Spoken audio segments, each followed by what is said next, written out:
Bismillahirrahmanirrahim. Assalamualaikum warahmatullahi wabarakatuh.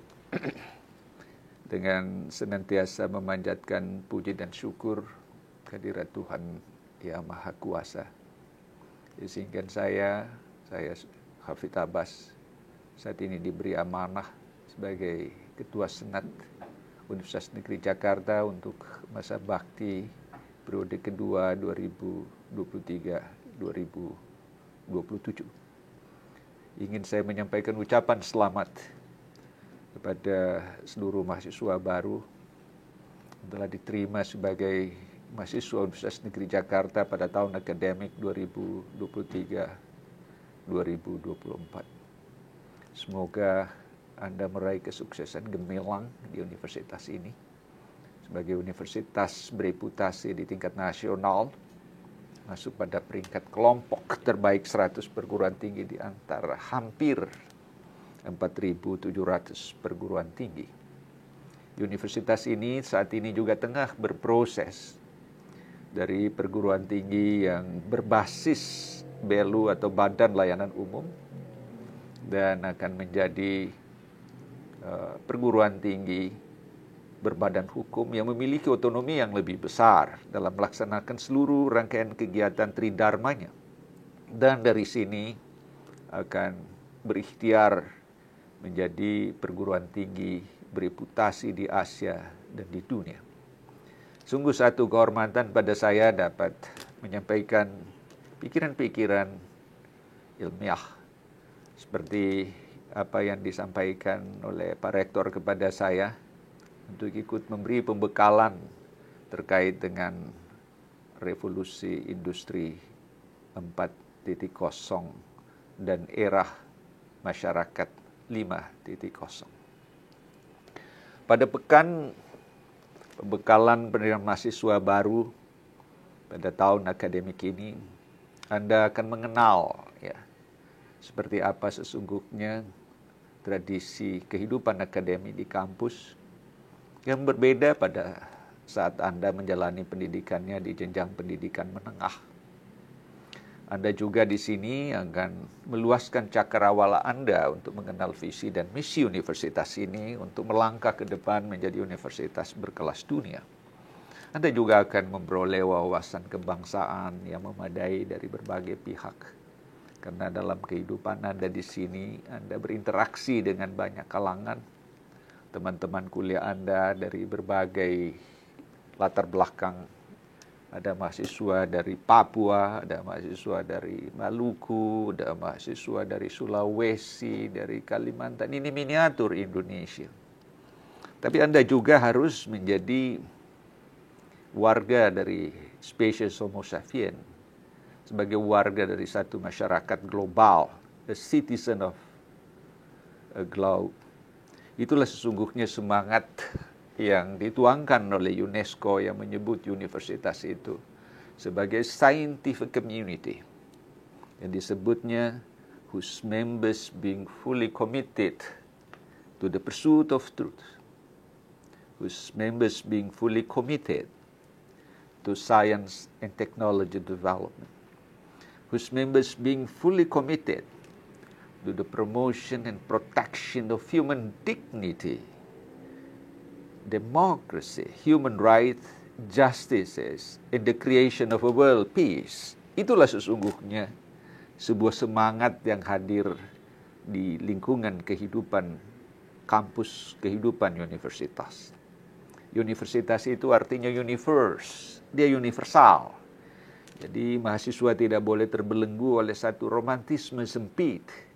Apakah itu diikat dengan identitas suku, identitas etnis, identitas budaya, atau identitas apapun.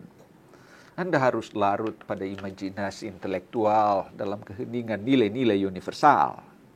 Karena di kampus ini Anda tidak mengenal ada istilah mata kuliah fisika Betawi, atau kimia Batak, atau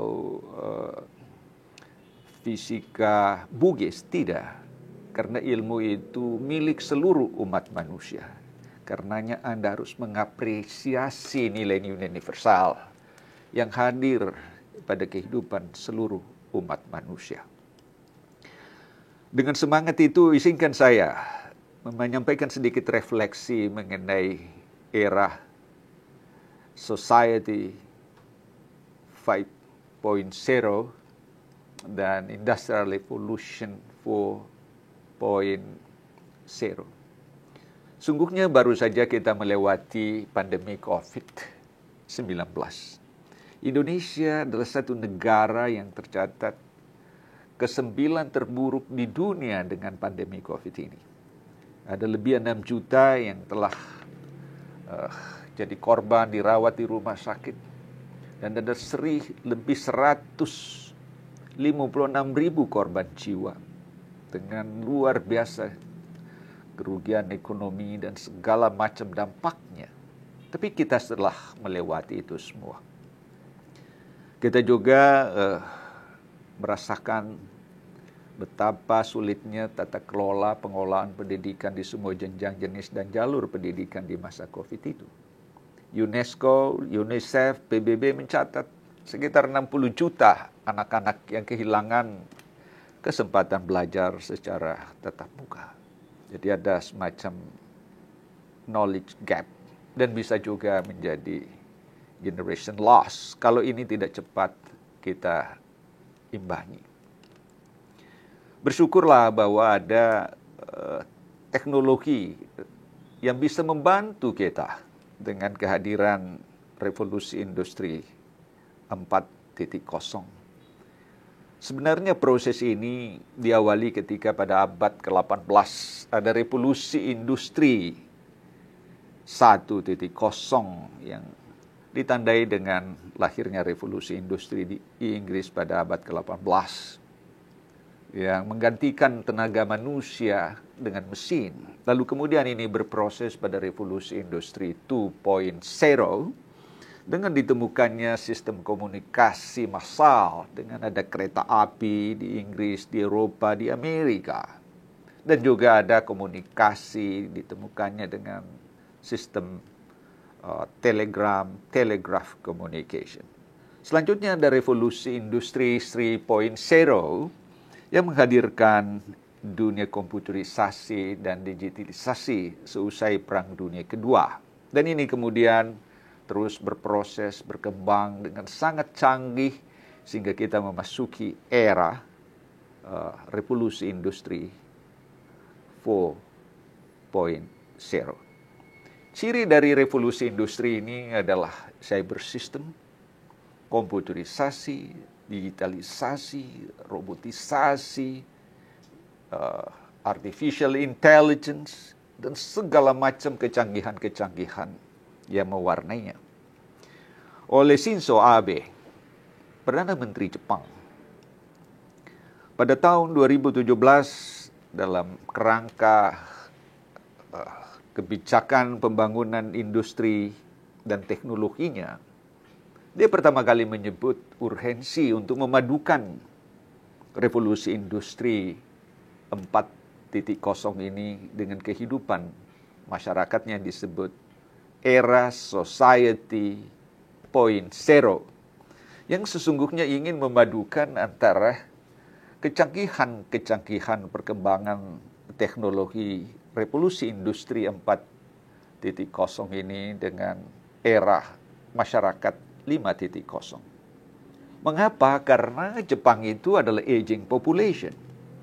Penduduk yang terbanyak di dunia yang usia di atas 100 tahun atau usia 100 tahun atau usia lanjut adalah Jepang.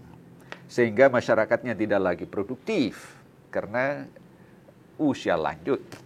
Nah, dengan itu perlu didukung oleh teknologi canggih dalam era revolusi industri 4.0 itu. Misalnya saja, ketika misalnya dokter bedah, yang pada usia lanjut mungkin tidak bisa lagi menunaikan tugasnya sebagai dokter bedah, gitu, karena mungkin tangannya gemetar, itu bisa diganti dengan robot. Restoran-restoran di Jepang, waktu dulu saya belajar di Jepang, sudah bertemu juga dengan Perdana Menteri Senko Suzuki, bertemu dengan Perdana Menteri Kiichi Miyazawa, Dan mungkin sudah sekitar 40 kali saya berkunjung di negara ini untuk berbagai kesempatan. Kita melihat pelayan-pelayan di hotel sudah digantikan dengan robot. Pembersih kamar-kamar sudah digantikan dengan robot. Jadi dunia bersahabat dengan era kehidupan masyarakat, dengan era teknologi canggih. Sekarang di New York, polisi bisa saja menggunakan mobil untuk mengatur ketertiban lalu lintas tanpa sopir, karena dikendalikan dengan artificial intelligence. Dapat dibayangkan pada dekade-dekade atau abad sebelumnya polisi di New York itu masih berkuda gitu ya. Dunia berubah luar biasa. Nah dengan itu mari kita melihat era baru Indonesia ini, era baru dunia ini harus kita petik manfaatnya bagi kepentingan masyarakat Indonesia masa depan, masyarakat kampus, teman-teman mahasiswa. Bagaimana ini bisa kita manfaatkan dengan sebaik-baiknya. Dengan kaitan itu, saya ingin memberi pesan. Silahkan Anda dengan kemampuan digital yang Anda miliki, Anda bisa membuat perpustakaan digital. Kalau dulu Harvard sebagai perguruan tinggi terbaik di dunia hingga saat ini, karena rasio mahasiswa dengan buku di atas 20.000. Jadi seorang mahasiswa bisa pinjam 20.000 buku sehari kalau dia mau. Tapi sekarang Anda bisa membuat sendiri perpustakaan digital yang mungkin Anda bisa mengkoleksi lebih 20.000 Anda. Ya. Karena Anda bisa lihat di PJ Drive misalnya, atau di perpustakaan UNESCO, atau di perpustakaan besar dunia, Anda bisa melihat 67 juta literatur baru yang Anda bisa download dalam setiap minggu. Jadi Anda memiliki kesempatan untuk menimba ilmu seluas-luasnya di kampus ini. Yang kedua, Anda bisa memperoleh data yang amat akurat, dengan waktu yang sangat singkat, dengan biaya yang sangat murah.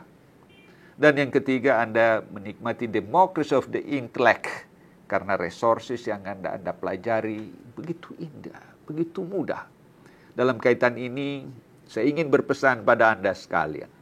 Milikilah penguasaan ICT, Information Communication Technology, sebagai bagian inherent dari tradisi akademik Anda menjalani perkuliahan di UNJ ini. Ingin juga saya menyampaikan pesan Anda menguasai bahasa asing. Anda terutama bahasa Inggris dan bahasa-bahasa yang terpakai di Perserikatan Bangsa-Bangsa. Saya bersyukur pada Yang Maha Kuasa, saya bisa keliling, saya bisa mengunjungi sekitar hampir 100 negara di planet ini. Karena saya dulu waktu semester 2, semester 3 di kampus, waktu masih kuliah di Universitas Negeri Makassar, saya bisa mengikuti pertukaran mahasiswa Indonesia dengan negara-negara ASEAN, Jepang, bisa ke Kanada, bisa ke Australia. Dan setelah itu saya juga, setelah pulang dari Amerika, setelah menyelesaikan doktor, dengan postdoctorate saya di Syracuse University New York, saya bisa bekerja di Perserikatan Bangsa-Bangsa menangani 24 negara. Kampus itu sungguh sebuah istana untuk Anda semua, untuk memetik masa depan Anda, mempersiapkan hari depan Anda sebaik-baiknya untuk hari esok. Terakhir sekali ada satu pesan yang pernah saya tersentuh ketika ada seorang orang buta total. Dia datang ke Mother Teresa, kunjungi Mother Teresa, Ibu Teresa. Apakah ada orang yang lebih sial dari saya? Saya buta total sejak lahir, saya tidak bisa melihat ini kehidupan, Ibu Teresa. Dunia gelap. Ibu Teresa bilang, orang yang paling sial bukan Anda, tapi adalah orang yang tidak punya mimpi. Obama menyebut, the future only belongs to who believe the power of dream. Masa depan Anda hanya berada pada genggaman seberapa kuat Anda memelihara mimpi itu. Selamat membangun mimpi di universitas bereputasi ini. Mari kita bergandengan tangan dengan semua kekuatan untuk mengantar kebesaran masa depan Anda hari ini untuk hari esok. Selamat untuk semua mahasiswa baru. Jayalah UNJ, besarlah negeri tercinta ini. Demikian, Assalamualaikum warahmatullahi wabarakatuh.